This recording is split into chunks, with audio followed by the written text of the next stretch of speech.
Video को बनाने में बेहतरीन साउंड इफेक्ट्स का इस्तेमाल किया गया है, तो वीडियो बिना हेडफोन के ना देखें। वीडियो एंड तक जरूर देखें और अच्छी लगे तो लाइक करके शेयर कर दें। कर्मादित्य परम भगवत विक्रमादित्य शक्रोपान क्षितिपा सतापति यानी लॉर्ड ऑफ 100 किंग्स यानी महाराजा स्कंदगुप्त।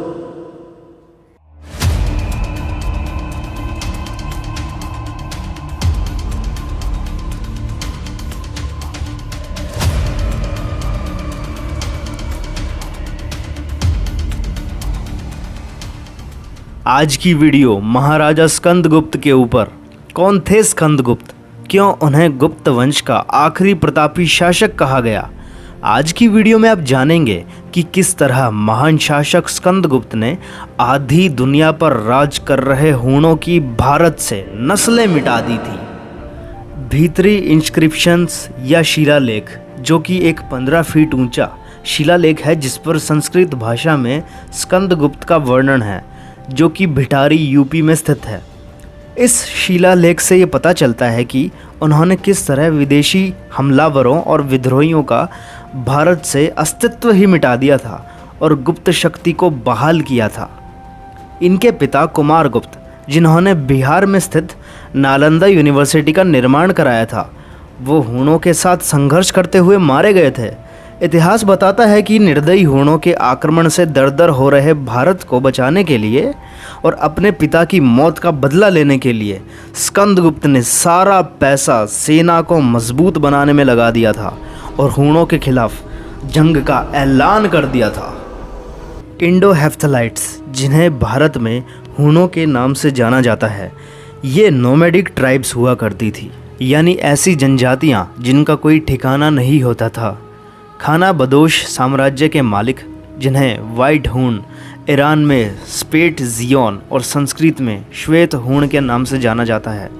इतिहासकार बताते हैं कि हूण आज के कजाकिस्तान से आए थे।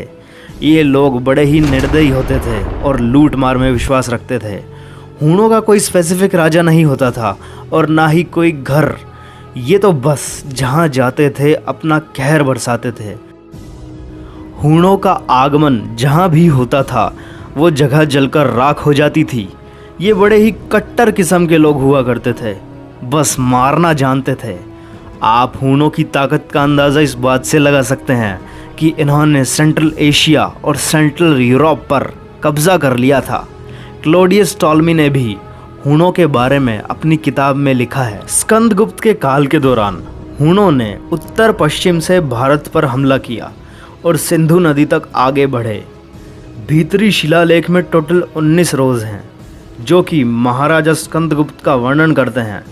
पंक्ति नंबर 15 में लिखा है, जिसकी 2 भुजाओं से ये पृथ्वी हिल गई थी जब वो एक भयानक भंवर का निर्माता हूणों के साथ भयंकर संघर्ष में शामिल हो गया था। हर जगह लाशें थी, जैसे खून की गंगा गरज रही हो। ये पंक्ति स्कंदगुप्त की ताकतों को बखूबी दिखाती है। अकॉर्डिंग टू हिस्टोरियंस, स्कंदगुप्त ने हूणों से युद्ध किया और वो विजयी रहे, लेकिन कुछ ऐसा अंदर था जो उन्हें खाए जा रहा था। उनके अंदर एक आग लगी थी, हूणों का अस्तित्व ना सिर्फ भारत से बल्कि आसपास के हर देश से बिल्कुल ख़त्म कर देने की। उन्होंने ये ठान लिया था कि जब तक मैं हूणों का अस्तित्व ख़त्म नहीं करूँगा तब तक मेरे पिता की मौत का बदला पूरा नहीं होगा, जो कि शायद उनकी एक गलती थी। ऐसा इसलिए क्योंकि उन्होंने गुप्त साम्राज्य का सारा धन हूणों को नेस्तनाबूद करने में लगा दिया था। इस युद्ध में स्कंदगुप्त ने हूणों को भगा भगा के पीटा। इतिहासकार बताते हैं कि स्कंदगुप्त ने जो ठाना था वो करके दिखाया। शिलालेख में एक कहा गया है कि जब वो ऐसा करने को तैयार हुआ, उससे एक रात पहले उसने रात नंगी ज़मीन पर सोकर बिताई, शायद इस सोच में कि हूणों में भी कुछ मासूम औरतें और बच्चे होंगे और ना जाने कितने मासूमों की कल बलि चढ़ेगी। लेकिन हुआ वही जो होना था। स्कंदगुप्त ने खून की नदियाँ बहा दी, किसी पर रहम नहीं खाया और भारत के हर कोने में घूम घूम कर हूणों को मारा। और ना सिर्फ भारत से बल्कि भारत की सीमाओं से लगते हर देश में घुसकर हूणों को मिट्टी में मिला दिया। पिता की मौत का बदला लेने की चाहत ने स्कंदगुप्त को बागी बना दिया था। हूणों को खत्म करने के बाद स्कंदगुप्त ने अपने हर दुश्मन को ध्वस्त किया और गुप्त साम्राज्य का दबदबा फिर से कायम किया। अपने दुश्मनों को हराने के बाद स्कंदगुप्त अपनी विधवा माँ से मिलने गए, जिनकी आंखें खुशी से भर आई थी। अगर आपने वीडियो गौर से देखी और समझी है तो वीडियो के शुरू में ये सुना होगा कि स्कंदगुप्त को गुप्त वंश का आखिरी प्रतापी शासक कहा गया। ऐसा इसलिए क्योंकि उन्होंने लगभग सारा पैसा हूणों को मारने में लगा दिया था, जिससे गुप्त साम्राज्य फाइनेंशियली कमज़ोर पड़ने लगा और आगे आने वाले शासक इतने प्रभावशाली नहीं हुए जितने हमने गुप्त वंश में देखे, जैसे चंद्रगुप्त विक्रमादित्य और समुद्रगुप्त जैसे प्रभावशाली राजा इस वंश में आगे पैदा ही नहीं हुए। गुप्त वंश का आखिरी राजा विष्णुगुप्त हुआ। इसी के समय में सती प्रथा का प्रथम साक्ष्य मिला। साम्राज्य कमज़ोर होने के बाद भारत में बुराइयां फैलने लगी और बुराइयां इस कदर फैली कि महिलाओं का सोशल स्टेटस गिरने लगा। शायद यही कारण है कि शिलालेख पर स्कंदगुप्त के पिता का नाम तो है, लेकिन उनकी माता का कहीं भी जिक्र नहीं है। कोई नहीं जानता कि उनकी माँ का नाम क्या था, लेकिन कुछ इतिहासकार मानते हैं कि उनकी माँ का नाम देवकी था।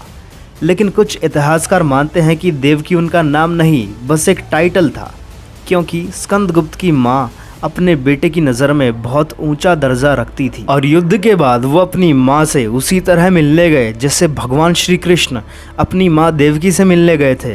कुछ इतिहासकार कहते हैं कि स्कंदगुप्त ने गुप्त साम्राज्य की गिरी हुई किस्मत को उठाने के लिए सारा धन हूणों के विनाश के लिए लगा दिया था।